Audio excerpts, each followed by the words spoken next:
Hi friends, Anita Pradeep Kumar YouTube ಚಾನಲ್ಗೆ ಸ್ವಾಗತ. ಇವತ್ತಿನ ರೆಸಿಪಿ ಬಂದು ಬೇಳೆ ಮೂಲಂಗಿ ಸಾರು. ಇದನ್ನು ಅತಿ ಕಡಿಮೆ ಸಮಯದಲ್ಲಿ ರುಚಿಯಾಗಿ ಹೇಗೆ ಮಾಡೋದು ಎಂಬುದನ್ನು ನೋಡೋಣ. ಬೇಕಾಗುವ ಸಾಮಗ್ರಿಗಳು: ಬೇಳೆ, ಮೂಲಂಗಿ, ಆಲೂಗೆಡ್ಡೆ, ಟೊಮೊಟೊ, ಈರುಳ್ಳಿ, ಕೊತ್ತಂಬರಿ, ಬೆಳ್ಳುಳ್ಳಿ, ತೆಂಗಿನಕಾಯಿ, ಮೆಣಸಿನ ಪುಡಿ, ಧನಿಯಾ ಪುಡಿ, 1 ರಿಂದ 3 ಬೆಳ್ಳುಳ್ಳಿ, ಅರ್ಧ ಸ್ಪೂನ್ ಜೀರಿಗೆ, ಸ್ವಲ್ಪ ಹುಣಸೆಹಣ್ಣು, ಸಾಸಿವೆ, ಒಣಮೆಣಸಿನಕಾಯಿ, ಕರಿಬೇವು, ಅಡುಗೆ ಎಣ್ಣೆ. ಮೊದಲಿಗೆ ಬೇಳೆಯನ್ನು ಒಂದು ಅರ್ಧ ಗಂಟೆ ನೆನೆಯಲು ಬಿಡಬೇಕು. ನಂತರ ಒಂದು ಕುಕ್ಕರಿನಲ್ಲಿ ಬೇಳೆ, ಆಲೂಗೆಡ್ಡೆ, ಟೊಮೊಟೊ, ಈರುಳ್ಳಿ, 2 ಲೋಟ ನೀರು, ಅರ್ಧ ಸ್ಪೂನ್ ಅರಿಶಿನ ಪುಡಿ, ಸ್ವಲ್ಪ ಉಪ್ಪು, 2 ಹನಿ ಎಣ್ಣೆ ಹಾಕಿ ನೀಟಾಗಿ ಮಿಕ್ಸ್ ಮಾಡಿ ಕುಕ್ಕರ್ ಮುಚ್ಚಳವನ್ನು ಕ್ಲೋಸ್ ಮಾಡಿ 1 ರಿಂದ 3 ವಿಸಲ್ ಬರಬೇಕು.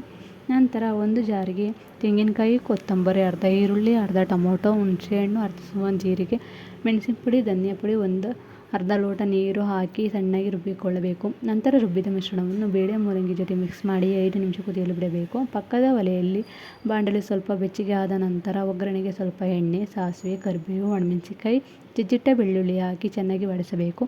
ಒಗ್ಗರಣೆ ಮಿಶ್ರಣವನ್ನು ಕುದಿಯುತ್ತಿರುವ ಸಾಂಬಾರಿಗೆ ಹಾಕಿ ರುಚಿಗೆ ತಕ್ಕಷ್ಟು ಉಪ್ಪು ಸೇರಿಸಿ 1 ರಿಂದ 2 ನಿಮಿಷ ಕುದಿಯಲು ಬಿಟ್ಟರೆ ರುಚಿಯಾದ ಬೇಳೆ ಮೂಲಂಗಿ ಸಾಂಬಾರು ರೆಡಿ. ಇದನ್ನು ಮುದ್ದೆ, ಅನ್ನದ ಜೊತೆ ತಿಂದರೆ ತುಂಬ ಚೆನ್ನಾಗಿರುತ್ತದೆ. ಈ ವಿಡಿಯೋ ಇಷ್ಟವಾದಲ್ಲಿ ನಮ್ಮ ಚಾನಲನ್ನು like, share, comment and subscribe ಮಾಡಿ. ಎಲ್ಲರಿಗೂ ಧನ್ಯವಾದಗಳು.